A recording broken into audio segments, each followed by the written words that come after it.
Hai pemirsa Almanke Soleh TV di mana saja berada. Hari ini saya akan memberkati kalian dengan firman Tuhan dan saya beri judul Standar Ilahi. Apa itu standar ilahi? Standar ilahi artinya ketentuan atau aturan atau hukum yang berlaku yang ditetapkan Allah kepada manusia. Saudara, tentunya ketentuan atau aturan atau hukum yang berlaku yang ditetapkan Allah kepada manusia merupakan hal yang sangat tidak mungkin bisa kita lakukan, karena standar ilahi yang ditetapkan oleh Allah sangatlah tinggi. Saudara, daya upaya seseorang dalam melakukan ketentuan atau aturan atau hukum yang berlaku yang ditetapkan Allah kepada manusia tentunya menemukan kesulitan, ibarat seseorang yang berupaya mendaki gunung sampai di puncak gunung. Ketika seseorang mendaki gunung, mereka pasti akan menghadapi yang namanya keletihan, mereka akan lelah, dan keputusan untuk mendaki gunung tergantung orang yang sedang mendaki gunung. Ada yang memilih untuk berhenti di tengah jalan, ada yang memilih untuk terus berjalan sampai di puncak gunung sesuai dengan target yang mereka tetapkan. Sebagaimana seorang pendaki gunung, demikian juga kita dalam kehidupan kita berupaya untuk selaras dengan ketentuan atau aturan atau hukum yang berlaku yang ditetapkan Allah kepada kita. Kita akan berhadapan dengan yang namanya kejenuhan, lelah. Ada di antara kita yang memilih berhenti di tengah jalan, ada yang terus setia berupaya melakukan apa yang Allah kehendaki. Kekristenan tentunya bukan hal murahan. Sekalipun Yesus telah mati untuk kita supaya kita tidak mendapatkan hukuman, bukan berarti kita bebas melakukan apapun. Ketika kita menjadi orang Kristen, jangan pernah berpikir kita tidak perlu melakukan kebaikan tetap kita masuk surga. Jangan pernah berpikir kita menjadi orang Kristen tidak perlu mempersulit diri dengan hal moral, karena kita tetap masuk surga. Jika kita berpikir demikian, berarti kita telah menghina Kristus yang telah mati bagi kita. Saudara, sebenarnya menjadi orang Kristen bukan hal yang mudah, karena menjadi orang Kristen ibarat seseorang yang memikul beban yang berat. Sebab standar ilahi yang diajarkan di dalam Alkitab adalah hidup kudus. Tidak ada seorang pun bisa hidup kudus dengan kekuatan mereka, sebab semua manusia telah berdosa. Imamat 11 ayat 44a berkata, sebab akulah Tuhan Allahmu, maka haruslah kamu menguduskan dirimu, dan haruslah kamu kudus sebab aku ini kudus. Kata harus menurut Kamus Besar Bahasa Indonesia adalah patut, wajib, mesti, tidak, boleh, tidak. Berarti kekudusan adalah sesuatu yang patut dilakukan, wajib dilakukan, mesti dilakukan, tidak boleh tidak dilakukan. Sebab Tuhan itu kudus. Tidak ada seorang pun manusia dapat berdiri di hadapan Allah tanpa kekudusan. Apakah Anda dan saya dapat hidup kudus? Tidak akan mungkin bisa dengan kekuatan sendiri. Tapi dengan kekuatan Tuhan, kita pasti bisa. Lalu bagaimana caranya untuk bisa hidup kudus? Tentunya yang pertama adalah lahir baru. Yang kedua adalah hidup dalam roh. Lahir baru berarti kehidupan yang lama telah kita tinggalkan, itu berarti kita terus ada dalam pertobatan. Saudara, pengalaman pertama kita dalam lahir baru adalah ketika kita menerima Yesus sebagai Tuhan dan Juru Selamat pribadi kita.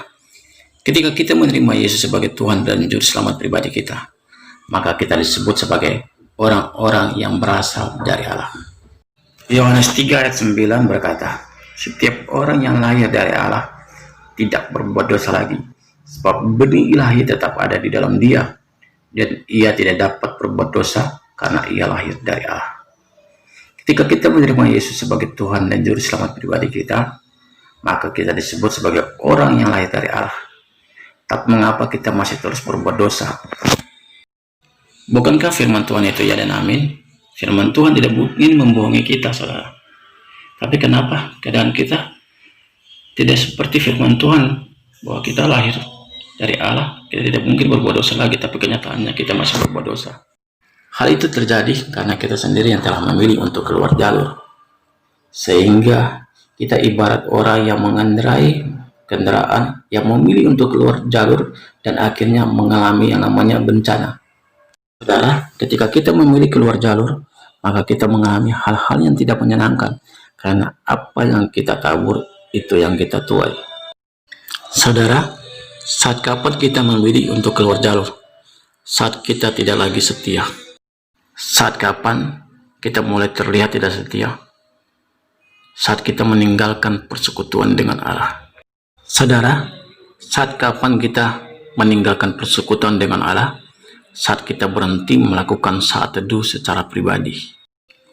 Matius 26 ayat 41 berkata, "Berjaga-jagalah dan berdoalah, supaya kamu jangan jatuh ke dalam pencobaan.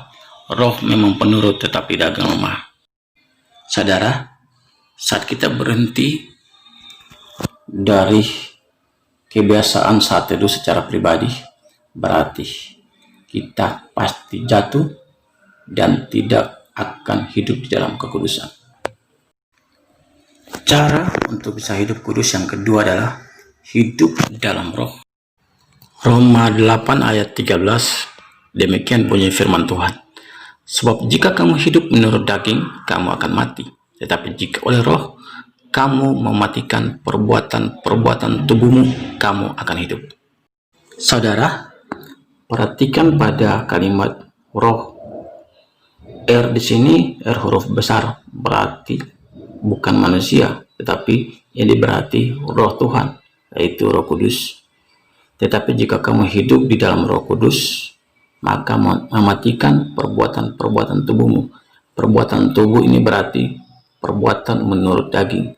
Perbuatan menurut daging berarti menuruti segala hawa nafsu setan. Itu berarti berbicara mengenai dosa.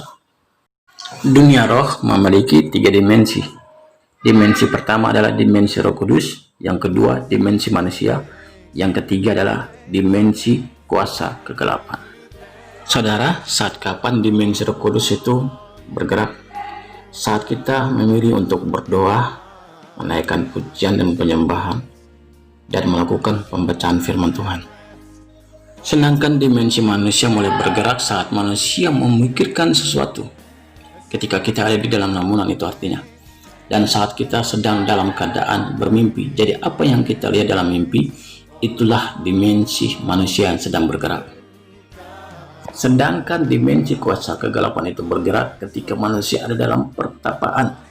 Kalau bukan Tuhan yang hadir, berarti iblis yang hadir. Dimensi kuasa kegelapan pun terjadi ketika manusia percaya akan ramalan. Bahkan manusia pergi ke dukun dan menggunakan kekuatan batin. Ilmu putih, ilmu hitam tetap berasal dari si jahat. Saudara, hidup dalam roh yang membuat kita kudus adalah hidup di dalam dimensi Roh Kudus. Sebab dimensi manusia tidak akan mungkin membuat kita kudus, karena manusia semuanya telah berdosa. Apalagi hidup dalam dimensi kuasa kegelapan, manusia akan ada dalam kejahatan. Itu berarti betapa pentingnya kita hidup dalam kehidupan doa, pujian, penyembahan, dan pembacaan firman. Ketika kita berdoa, kita bertemu dengan Allah. Ketika kita menaikkan pujian dan penyembahan, Tuhan hadir. Dan ketika kita membaca firman Tuhan, kita berjumpa dengan sosok Allah yang berbicara dengan kita. Apa sih fungsi firman Tuhan? Fungsi firman Tuhan bisa kita temukan di dalam 2 Timotius 3 ayat 16 yang berkata, "Segala tulisan yang diilhamkan Allah memang bermanfaat untuk mengajar, untuk menyatakan kesalahan, untuk memperbaiki kelakuan, dan untuk mendidik orang dalam kebenaran." Jadi, fungsi firman Tuhan adalah untuk mengajar kita, untuk menyatakan setiap kesalahan kita, untuk memperbaiki kelakuan kita yang tidak baik dan mendidik kita untuk hidup di dalam kebenaran. Saudara, setiap kali kita mengikuti momen perayaan ulang tahun, kita pasti mau memberikan kado istimewa buat orang yang merayakan ulang tahun. Demikian di momen Natal saat ini, kita harus memberikan kado istimewa buat Tuhan kita, Yesus Kristus. Saudara, memenuhi standar ilahi yang Allah tetapkan, yaitu hidup kudus sebagai hadiah Natal terindah kita buat Tuhan kita, Yesus Kristus. Mengapa kekudusan menjadi bagian dari hadiah Natal terindah? Sebab Tuhan tidak butuh uang kita, yang Tuhan butuh adalah kita. Jadi perlu ada keseimbangan, yaitu antara setia memberi bagi pekerjaan Tuhan dan hidup di dalam kekudusan. Tuhan Yesus memberkati.